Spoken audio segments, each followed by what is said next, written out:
ఒక్క విషయం మీరు గుర్తుపెట్టుకోవాలి. ఇక్కడ అందరూ ఉన్నారు. ఇప్పుడే హనుమాన్కైతే నేను కొబ్బరికాయ కొట్టి ఇక్కడికి వచ్చాను. మీరందరూ కూడా ఆనందపడ్డారు. ఎందుకంటే మా ఊర్లో హనుమంతుడి గారికి హనుమాన్కైతే కొబ్బరికాయ కొట్టారని. మనందరికీ ఏ మతస్థులకి ఆ మతస్థం పైన విశ్వాసం ఉందా లేదా అని మిమ్మల్ని అడుగుతున్నా. ఉందా లేదా? ఉందంటే చేలు పైకెత్తండి. ముస్లింల మతం పైన అభిమానం ఉంది. ఒక పద్ధతులు ఉన్నాయి. క్రిస్టియన్స్ కు ఉన్నాయి, హిందువులకు ఉన్నాయి. ఉన్నాయా లేదా? మీకు ఉన్నప్పుడు నేను అడుగుతున్నా, మీరు దేవుడికి పెడితే పవిత్రంగా దేవుడికి పెడతారా? మసీదుకు పోతే పవిత్రంగా మసీదుకు పోతారా? లేకుంటే ఇష్టానుసారంగా చేస్తారా? నేను మిమ్మల్ని అడుగుతున్నా. అలాంటి పవిత్రత తిరుమల తిరుపతి దేవస్థానంలో పవిత్ర దెబ్బతీసే పరిస్థితికి వచ్చారు. కడాన మీరు ఒకసారి చూస్తే లడ్డు ప్రసాదం నాసి రకం నెయ్యి వాడారు. మీరు వాడతారా అని మిమ్మల్ని అడుగుతున్నా. దేవునికి పెట్టినప్పుడు ఆవు నెయ్యి వాడతారా లేదా అని మిమ్మల్ని అడుగుతున్నా.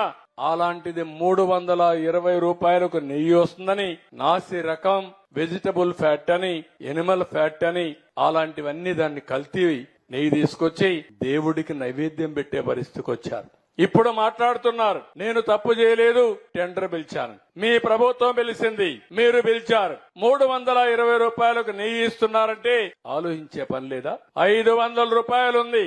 ఆవు నెయ్యికి 500 రూపాయలు కనీసం ఉంది. అలాంటిది 320 రూపాయలు పేరు పెట్టి ఏదైతే కల్తీ నెయ్యని ప్రజల మనోభావాలతో ఆడుకునే విధంగా ఆ నెయ్యి తీసుకొస్తే, ఆ మధ్యలో మీరు ఎవరన్నా కొండకు పోయారా? తిరుమలకు పోయారా? ప్రసాదం తిన్నారా?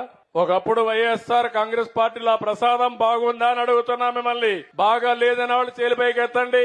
భోజనాలు కూడా బాగాలేవు, దర్శనాలు కూడా బాగాలేవు. పండుగ పోవడం మానేశారు.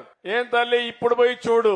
కొత్తగా నేను ముఖ్యమంత్రి అవుతానే మొదటి రోజునే ఒక ఆఫీసర్ వేశాను, శ్యామలరావు గారిని. ఒకే మాట చెప్పి పంపించాను. మళ్లీ నేను శభాషణాలంటే ప్రజలు మెచ్చుకునే పరిపాలన, దేవునికి సేవ చేయమని చెప్పి ఆయన పంపించా. ఈ రోజు నెయ్యి అంతా కూడా మార్చాడు. ఏదైతే కర్ణాటక ఫెడరేషన్ నందిని ఉందో ఆ నందిని నెయ్యి కొన్నాడు. ఇప్పుడు ప్రసాదం తిన్నారా అని మిమ్మల్ని అడుగుతున్నా. తిన్నారా ప్రసాదం?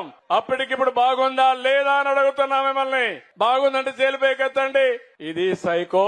నువ్వు చెప్పే మాటలకు వ్యత్యాసం. ప్రజలు అడుగుతున్నారు ఇప్పుడు, మా మనోభావాలు దెబ్బతీశారని. మనోభావాలు దెబ్బతీసినప్పుడు నాసిరకం నెయ్యి తీసుకొచ్చి, కల్తీ నెయ్యి తీసుకొచ్చి ఇష్టానుసారంగా చేసి క్షమించడాన్ని నేరం చేస్తే వదిలిపెట్టాలని మిమ్మల్ని అడుగుతున్నా.